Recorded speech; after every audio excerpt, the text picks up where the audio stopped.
Good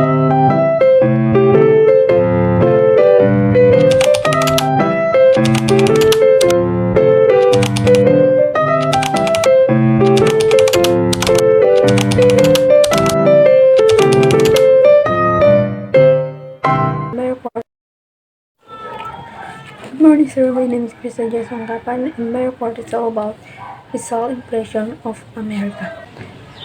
2 years after Rizal's visit to America, Jose Alejandro, his roommate, embraces as his Rizal or his sad and good impression of America. The good impression of Rizal was that America is a progressive nation with great cities, hog farms, flourishing industries, and busy factories. Sinasabi po dito na 2 taon matapos ang pagbisita ni Rizal sa Amerika, tinanong ni Jose Alejandro ang kanyang kasama sa silid sa Brussels si Rizal tungkol sa kanyang masasaya at malulungkot na karanasan sa Amerika. Ang magandang impresyon ni Rizal ay ang Amerika ay isang progresibong bansa na may magagandang lungsod, malalawak na bukirin, umuunlad na industriya at masisipag na pabrika. Ang mga Amerikano ay masisipag at masigla, magaganda ang mga lungsod, mataas ang antas ng pamumuhay at may mga magagandang oportunidad para sa isang mas magandang buhay, lalo na para sa mga mahihirap na imigrante. However, the bad impression of Rizal were racial prejudice, existing democracy and freedom were only in words not practiced and have no true civil liberty. As a whole, Rizal said that America is the land par excellence of freedom but only for the white. Ngunit, ang mga negatibong impresyon ni Rizal ay may diskriminasyon sa lahi. Ang demokrasyon at kalayaan ay salita lamang, hindi sinasagawa at walang tunay na kalayaan sibil. Sa kabuuan, sinabi ni Rizal na ang Amerika ay ang lupang sagana sa kalayaan ngunit para lamang sa mga puti. May 25, 1888.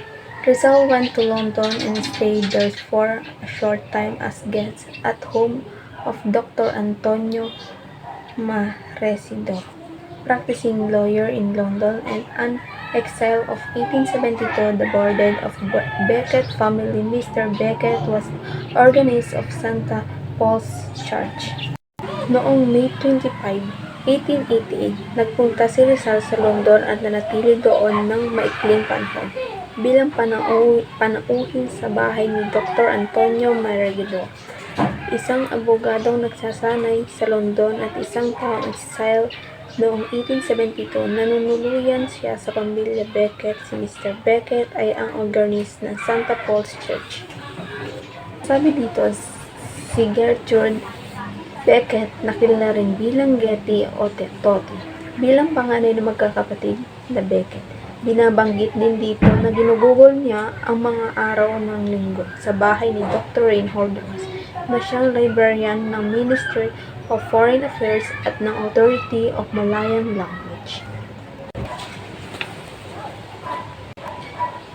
Rizal also spent most of his time in the British Museums annotating Morga's books, Sucesos de las Islas Filipinas, Historical Events of the Philippine Slums, which published in Mexico in 1609.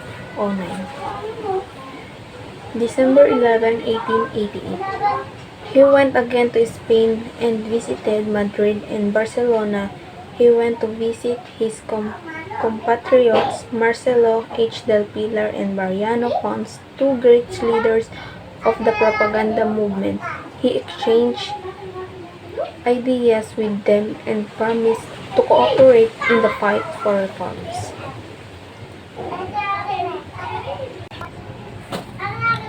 Ang dalawang pangyayari sa buhay ni Jose Rizal. Una, sinasabi nito ang ginugugol niya ang karamihan ng kanyang panahon sa British Museum sa paglalagay ng mga anotasyon sa aklat ni Morgas na Sucesos de las Islas Filipinas, mga pangyayari kasanayan sa mga isla ng Pilipinas na inilathala sa Mexico noong 1609. Pangalawa, detalyado nitong inilarawan ang kanyang paglalakbay sa Espanya noong December 11, 1888, kung saan bumisita siya sa Madrid at Barcelona upang makipagkita sa kanyang mga kapwa makabayan na sina Marcelo H. del Pilar at Mariano Pons, mga leader ng kilusang propaganda, upang magpalitan ng mga ideya at magplano para sa mga reforma.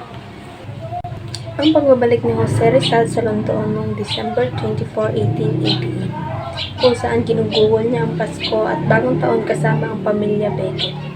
Regaluhan siya si Blumentritt ng isang rebulto ni Emperador Augustus at si Dr. Carlos de Bella naman ng isang rebulto si Julius Caesar.